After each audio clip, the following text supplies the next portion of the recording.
Guys, like, comment, subscribe, share the video, especially if you love MMA as much as I do. I know I'm very well aware of Diego Lopez's Brazilian Jiu-Jitsu, his submission background, but I actually think he'd be better off having this fight on the feet. Because if you look at Brian Ortega's losses, he's had 3 losses.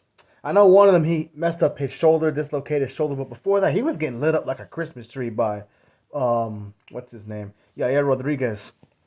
And the other 2 losses came by getting beat on the feet while standing.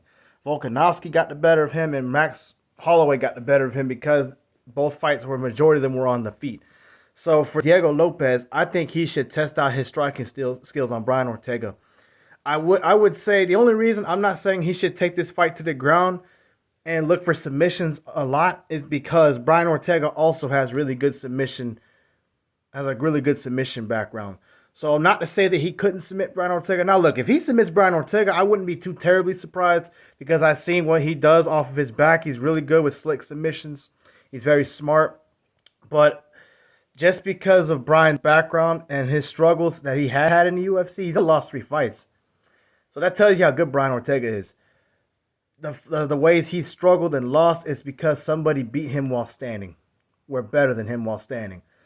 So for Diego Lopez, I believe he needs to aim for a knockout, a TKO over Brian Ortega. He needs to hit him and hit him hard as he can.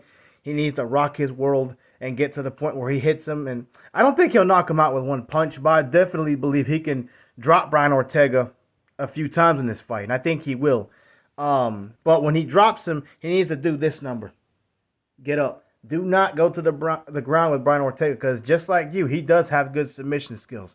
I don't know if his skills are as good as Lopez's, but they're really good. And it would be best for him to keep this fight standing as he does have double-digit knockouts also. So if he wins, I believe he knocks out Brian Ortega in the second round or gets a TKO. He drops him at some point in the fight where he gets hurt. He gets on top of him and finishes it with some ground and pound and gets a big win.